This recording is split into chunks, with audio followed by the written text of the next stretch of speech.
I spoke recently in a video about the best way to play Destiny is by waiting to play Destiny. This is a topic I've long wanted to talk about, so now seems like a good time.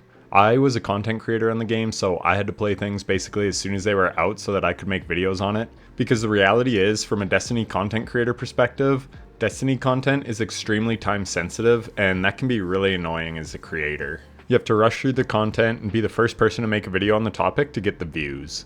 But I have great news. Creators are like 0.001% of the Destiny 2 community. Most people just play the game. So if you're in that category, then listen to my advice. By far the best way to play Destiny is to wait to play it. And in this video, I will cite some examples to support my case.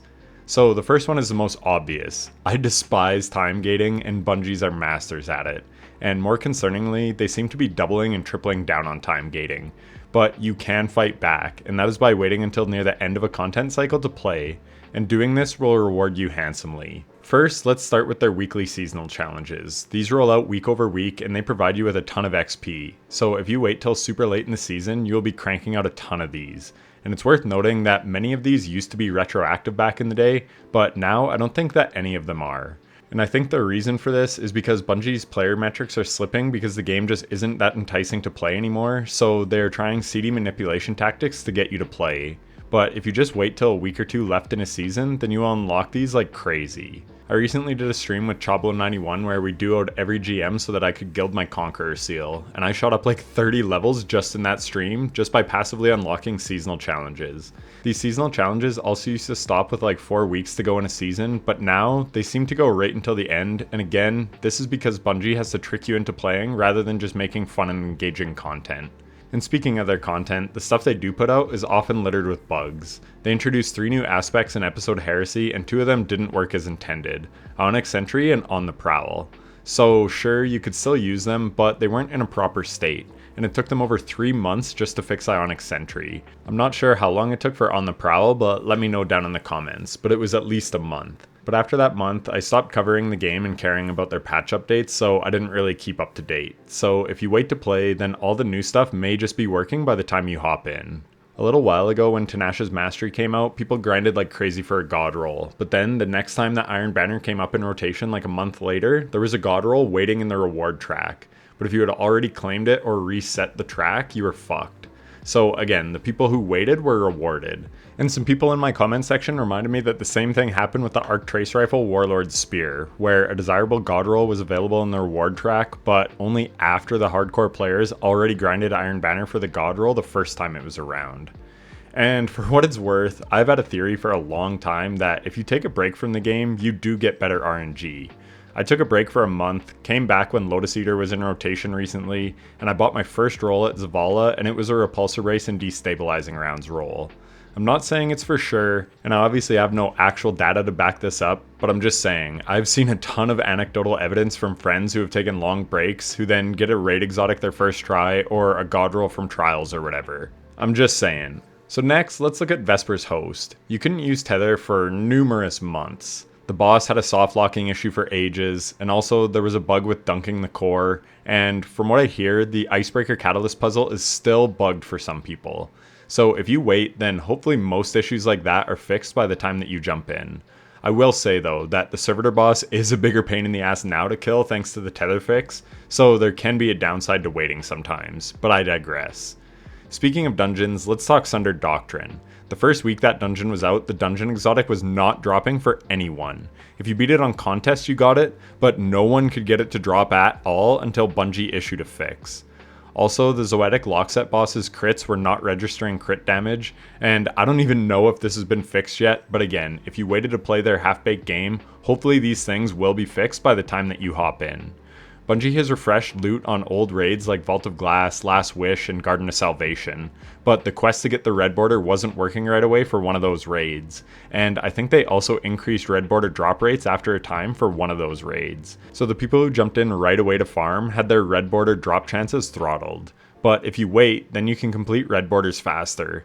And again, even if you just hop in once a week, you can get a guaranteed 2 red borders, which is easier than just farming an encounter over and over. This is what I did with Garden of Salvation. Granted, it is getting you to log in week over week, but if you are trying to do it the most efficient way possible, then just do 1 raid a week for your guaranteed 2 red borders, plus you'll get some drops along the way. The downside to this is obviously finding a team, and like I said, LFGs will have run these raids over and over to get the red borders immediately, so that can be a downside. But if you do happen to have a solid team of people to play with, then just farm them once a week. The point is, this is just another way you will get more out of your time with the game by waiting.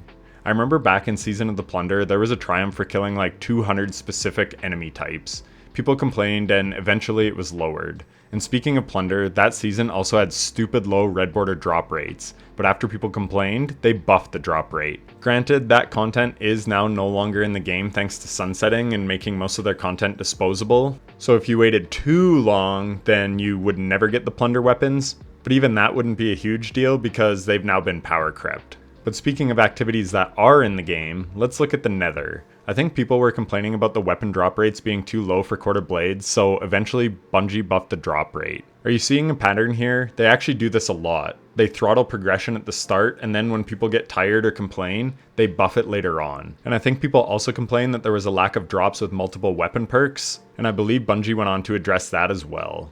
Another seasonal or episodic thing that didn't work properly was tonics in episode Revenant. So if you wanted to farm for certain weapons, you just couldn't because the system didn't work. They did eventually fix this though, so again, had you waited, you would have been better off.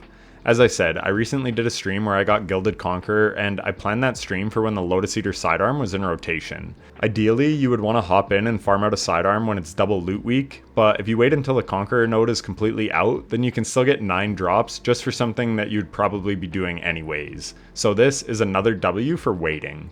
There are very often many broken quests when something launches, the most recent being the Barrow Dyad Catalyst, which I heard was a nightmare to get. You had to jump through a ton of hoops, but people complained about the RNG, so then they made it where you could at least get to the area where you needed to be so that you didn't have to keep trying for numerous hours. This is a win. However, if you really want to wait, I'm sure Xur is going to sell the Catalyst one day and you can just go and buy it. Again, another reason to just wait on things. If you're trying to play a new release right at launch, I almost guarantee that there will be server issues. So even after watching this video with all my convincing arguments, if you're still gung-ho on playing new content on the day that it releases, then at least don't book work off on a Tuesday. Wait until the Wednesday. But even then, it's probably best to wait like 3 months post-launch so Bungie can fix all the broken shit. This is what happens when you prioritize velocity over quality. You get a game that is littered with issues. But if you, the consumer, practices restraint, then you will be rewarded with a game that is less buggy and better respects your time.